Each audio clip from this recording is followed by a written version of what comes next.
Hello friends, स्पर्धा परीक्षा मंच या आपल्या मराठी यूट्यूब चॅनलमध्ये आपल्या सर्वांचं स्वागत आहे. तर आज आपण बघणार आहोत 10 जुलै 2026 या संपूर्ण दिवशीच्या महत्त्वाच्या चालू घडामोडी. आपण कोणत्याही सरकारी परीक्षा तयार करत असाल तर आपल्या दृष्टीने हा व्हिडिओ अत्यंत महत्त्वाचा असणार आहे. तर सर्वप्रथम आपण चॅनलमध्ये नवीन असाल तर चॅनलला लाईक, शेअर आणि सबस्क्राईब नक्की करा. चला सुरुवात करूया आजच्या व्हिडिओ. आजचा पहिला प्रश्न आहे, नुकतेच भारताचे 98वे बुद्धिबळ ग्रँडमास्टर कोण बनले आहेत? तर योग्य उत्तर आहे या प्रश्नाचा ऑप्शन क्रमांक सी, अश्वस्थ एस. तर अश्वस्थ एस हे भारताचे 98वे बुद्धिबळ ग्रँडमास्टर बनले आहेत. तर ऑप्शन क्रमांक सी हे या प्रश्नाचं योग्य उत्तर असणार आहे. तर आता आपण बघणार आहोत इतर अलीकडील ग्रँडमास्टर्स 2026 या वर्षातील. तर 96वे ग्रँडमास्टर ठरले आहेत गोव्याचा 14 वर्षीय बुद्धिबळपटू एथन वाज. तर 97वे ग्रँडमास्टर ठरले आहेत चेन्नईमधील तमिळनाडूचे हर्षवर्धन जी. तर हे आहेत नुकतेच विजेते झालेले ग्रँडमास्टर्स. पुढील प्रश्न बघूयात, नुकतेच कोणते राज्य भारताचे 6वे पूर्ण साक्षर राज्य म्हणजेच फुल्ली लिटरेट स्टेट बनले आहे? योग्य उत्तर आहे या प्रश्नाचं ऑप्शन क्रमांक सी, उत्तराखंड. तर उत्तराखंड हे राज्य भारताचे 6वे पूर्ण साक्षर राज्य म्हणून बनले आहे. तर ऑप्शन क्रमांक सी हे या प्रश्नाचं योग्य उत्तर आहे. अधिक माहिती बघूयात, केंद्र सरकारच्या उल्हास म्हणजेच understanding lifelong learning for all in society नवभारत साक्षरता कार्यक्रमांतर्गत ठरवून दिलेले निकष पूर्ण केल्यानंतर उत्तराखंडचा साक्षरता दर 98% पार गेला आहे. तर इतर 5 पूर्ण साक्षर राज्य बघूयात, तर मिझोराम, गोवा, त्रिपुरा, हिमाचल प्रदेश आणि सिक्कीम या 5 राज्यांनी पूर्ण साक्षरतेचा म्हणजेच 95% जास्त प्रौढ साक्षरतेचा दर्जा मिळवला आहे. तर ही होती या कार्यक्रमांतर्गतची अधिक माहिती. नेक्स्ट क्वेश्चन बघूयात, नुकतेच राष्ट्रीय गुन्हे नोंदणी ब्युरोचे प्रमुख म्हणून कोणाची नियुक्ती करण्यात आली आहे? तर योग्य उत्तर आहे या प्रश्नाचं ऑप्शन क्रमांक बी, अमित गर्ग. तर अमित गर्ग यांची राष्ट्रीय गुन्हे नोंदणी ब्युरोचे प्रमुख म्हणून नियुक्ती करण्यात आली आहे. तर ऑप्शन क्रमांक बी हे या प्रश्नाचं योग्य उत्तर असणार आहे. आता आपण लगेचच बघणार आहोत राष्ट्रीय गुन्हे नोंदणी ब्युरो म्हणजेच नॅशनल क्राईम रेकॉर्ड्स ब्युरोबद्दलची अधिक माहिती. तर स्थापना कधी झाली होती? 11 मार्च 1986 साली. मुख्यालय आहे नवी दिल्ली या ठिकाणी. अंतर्गत मंत्रालय तर केंद्रीय गृह मंत्रालय भारत सरकार अंतर्गत हे कार्य करते. मुख्य कार्य काय आहे? तर भारतातील गुन्ह्यांची आकडेवारी गोळा करणे, गुन्हेगारांची नोंद ठेवणे आणि वार्षिक अहवाल म्हणजेच क्राईम इन इंडिया प्रसिद्ध करणे हे या कमिटीचे मुख्य कार्य आहे. तर आपल्या चॅनलवरती आंतरराष्ट्रीय संघटना आणि त्यांची मुख्यालयाचा एक व्हिडिओ आहे. तर चॅनल नक्की व्हिजिट करून तो व्हिडिओ बघून घेऊ शकता. अत्यंत महत्त्वाचा असा व्हिडिओ आहे. परीक्षेच्या दृष्टीने अत्यंत महत्त्वाचा असा टॉपिक आहे. तर एकदा नक्की व्हिजिट करा आणि ती व्हिडिओची लिंक आपल्या डिस्क्रिप्शनमध्ये मिळून जाईल. बघूयात पुढील प्रश्न, नुकताच जागतिक ऊर्जा स्वातंत्र्य दिन कधी साजरा करण्यात आला? तर योग्य उत्तर आहे या प्रश्नाचा ऑप्शन क्रमांक ए, 10 जुलै. तर 10 जुलै या दिवशी जागतिक ऊर्जा स्वातंत्र्य दिन हा साजरा करण्यात येतो. तर ऑप्शन क्रमांक ए हे या प्रश्नाचं योग्य उत्तर असणार आहे. तर यावर्षीची थीम काय होती बघूया, तर हवामान बदलाशी जुळवून घेणे आणि शाश्वतता म्हणजे ॲडॅप्टिंग टू क्लायमेट चेंज आणि सस्टेनेबिलिटी या संकल्पनेवर केंद्रित असते, जी पृथ्वी, तिचे महासागर आणि जागतिक लोकसंख्येचे संरक्षण करण्यासाठी लागू होते. हे या दिवसाची मुख्य संकल्पना आहे. आता आपण बघणार आहोत जुलै महिन्यातील काही महत्त्वाचे दिवस. 1 जुलै हा साजरा केला जातो राष्ट्रीय डॉक्टर दिन, GST दिन, तसेच चार्टर्ड अकाउंटंट्स दिन. तसेच 1 जुलै हा साजरा केला जातो महाराष्ट्र कृषी दिन, वसंतराव नाईक यांची जयंती साजरी केली जाते. 2 जुलै जागतिक क्रीडा पत्रकार दिन. 3 जुलै आंतरराष्ट्रीय प्लास्टिक पिशवी मुक्त दिन. 4 जुलै आंतरराष्ट्रीय सहकारिता दिवस. 11 जुलै जागतिक लोकसंख्या दिन. 12 जुलै जागतिक मलाला दिन. 15 जुलै जागतिक युवा कौशल्य दिन. तसेच 18 जुलै हा साजरा केला जातो नेल्सन मंडेला आंतरराष्ट्रीय दिन. 26 जुलै कारगिल विजय दिवस. 28 जुलै जागतिक निसर्ग संवर्धन दिन आणि जागतिक हेपॅटायटिस दिन. 29 जुलै हा आंतरराष्ट्रीय व्याघ्र दिन म्हणजेच इंटरनॅशनल टायगर डे म्हणून साजरा केला जातो. तर हे होते जून महिन्यातील काही महत्त्वाचे दिवस. पुढील प्रश्न बघूयात, अनुसूचित जाती आणि अनुसूचित जमाती महिलांच्या सक्षमीकरणासाठी नुकतीच दाक्षायणी योजना कोणत्या राज्याने सुरू केली आहे? तर योग्य उत्तर आहे या प्रश्नाचं ऑप्शन क्रमांक सी, केरळ. तर केरळ राज्य सरकारने नुकतीच अनुसूचित जाती आणि अनुसूचित जमाती महिलांच्या सक्षमीकरणासाठी दाक्षायणी योजना ही सुरू केली आहे.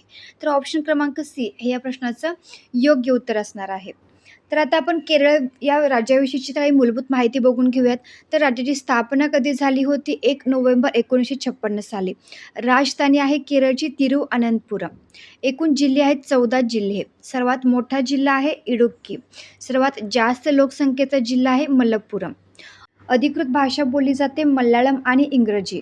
भौगोलिक टोपणनाव काय आहे? तर देवभूमी, गॉड्स ओन कंट्री आणि भारताची मसाल्यांची बाग म्हणजेच स्पाइस गार्डन ऑफ इंडिया म्हणून केरळ या राज्याची ओळख आहे. प्रमुख चिन्हे बघूयात. राज्य प्राणी आहे केरळचा भारतीय हत्ती. राज्य पक्षी आहे ग्रेट हॉर्नबिल.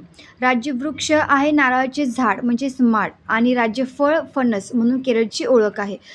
प्रमुख लोकनृत्य आहे कथकली, शास्त्रीय नृत्य आणि मोहिनी अट्टम. प्रमुख सण कोणता साजरा केला जातो? तर ओणम म्हणजेच कापणीचा सण आणि विशू मल्याळम नववर्ष म्हणून हे तिथे प्रमुख सण आहेत. राजकीय प्रमुख बघूयात. राज्यपाल आहेत सध्याचे राजेंद्र आर्लेकर आणि केरळचे सध्याचे मुख्यमंत्री आहेत पिनराई विजयन. तर ही आहे केरळ या राज्याविषयीची मूलभूत माहिती. आता आपण लगेचच बघणार आहोत केरळ या राज्याच्या काही महत्त्वाच्या चालू घडामोडी. तर या एका प्रश्नामध्ये आपले केरळविषयीचे सर्व प्रश्न कव्हर होत आहेत. तर व्हिडिओ नक्की काळजीपूर्वक ऐका. तर दाक्षायणी योजना. केरळ सरकारने अनुसूचित जाती आणि जमाती महिलांमध्ये उद्योजकतेला चालना देण्यासाठी 75% सबसिडी देणारी दाक्षायणी योजना सुरू केली आहे. प्रियदर्शनी योजना. केरळमध्ये महिला आणि ट्रान्सजेंडर व्यक्तींसाठी राज्य परिवहन बसेसमध्ये मोफत प्रवासाची प्रियदर्शनी योजना लागू करण्यात आली आहे. मोफत पदवी शिक्षण. तर केरळने देशात पहिल्यांदाच शासकीय आणि अनुदानित महाविद्यालयांमध्ये कला व विज्ञान पदवी स्तरापर्यंतचे शिक्षण पूर्णपणे मोफत केले आहे. कायाकल्पम उपक्रम. आरोग्य क्षेत्रातील त्रुटी सुधारण्यासाठी आणि लोकांकडून थेट अभिप्राय घेण्यासाठी केरळच्या आरोग्य विभागाने कायाकल्पम हा कार्यक्रम सुरू केला आहे. सर्वात स्वच्छ हवेचे क्षेत्र. राष्ट्रीय सुरक्षा परिषदेच्या अभ्यासानुसार केरळमध्ये थट्टेकाड पक्षी अभयारण्य हे राज्यातील सर्वात शुद्ध हवेची गुणवत्ता असणारे क्षेत्र ठरले आहे. तर ही होती केरळ या राज्याविषयीची अधिक माहिती. पुढील प्रश्न बघूयात. नुकतेच कोणत्या राज्य सरकारने नवीन वक्फ कायद्याअंतर्गत राज्य वक्फ बोर्डाचे पुनर्गठन केले आहे? तर योग्य उत्तर आहे या प्रश्नाचं ऑप्शन क्रमांक बी, मध्य प्रदेश. तर मध्य प्रदेश राज्य सरकारने नवीन वक्फ कायद्याअंतर्गत राज्य वक्फ बोर्डाचे पुनर्गठन केले आहे. तर ऑप्शन क्रमांक बी हे या प्रश्नाचं योग्य उत्तर असणार आहे. पुढील प्रश्न बघत. शिक्षकांसाठी गुरुदक्षिणा नावाची कॅशलेस वैद्यकीय योजना नुकतीच कोणत्या राज्य सरकारने सुरू केली आहे? योग्य उत्तर आहे या प्रश्नाचं ऑप्शन क्रमांक बी, उत्तर प्रदेश. उत्तर प्रदेश राज्य सरकारने शिक्षकांसाठी गुरुदक्षिणा नावाची कॅशलेस वैद्यकीय योजना ही सुरू केली आहे. तर ऑप्शन क्रमांक बी हे या प्रश्नाचं योग्य उत्तर असणार आहे. लगेचच उत्तर प्रदेश या राज्याविषयीची काही मूलभूत आणि राजकीय माहिती जाणून घेणार आहोत.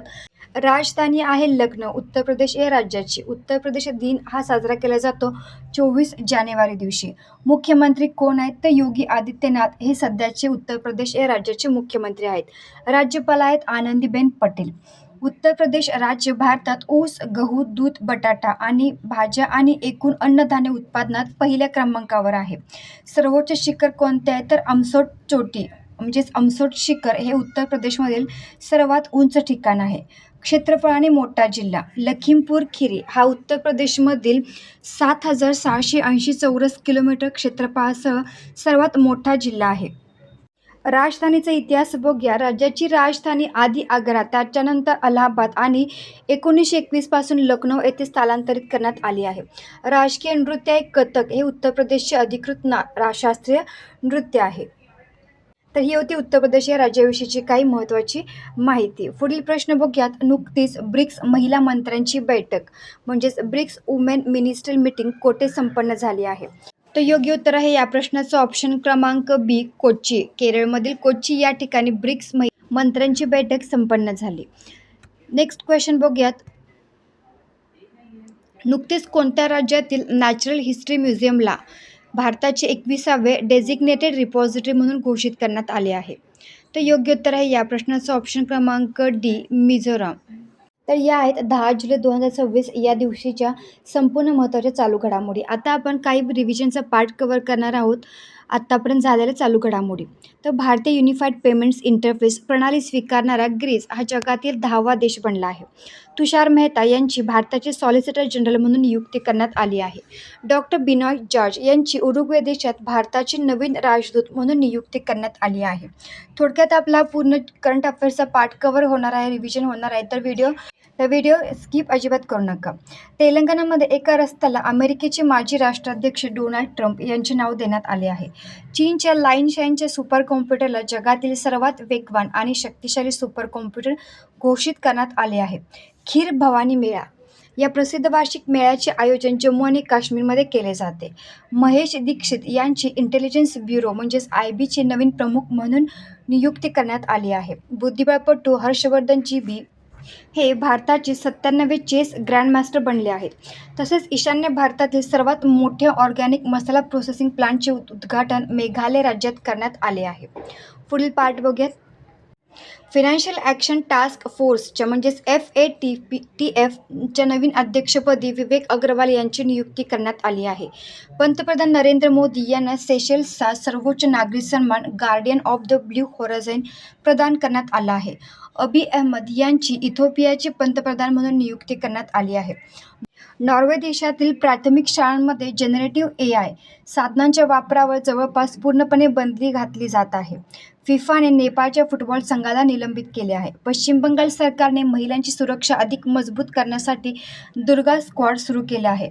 तसेच आंतरराष्ट्रीय क्रिकेटमध्ये सर्वात जास्त विकेट घेणारी महिला गोलंदाज दीप्ती शर्मा बनली आहे. तर या होत्या आत्तापर्यंतच्या झालेल्या काही महत्त्वाच्या चालू घडामोडी. संपूर्ण पार्ट महत्त्वाचा आहे. इम्पॉर्टंट पॉईंट्स नोट डाऊन करून घेऊ शकता. तर आजचा व्हिडिओ कसा वाटला कमेंट करून नक्की सांगा. व्हिडिओ आवडल्यास चॅनलला लाईक, शेअर आणि सबस्क्राईब करायला मात्र विसरू नका. भेटूया नेक्स्ट व्हिडिओमध्ये. धन्यवाद.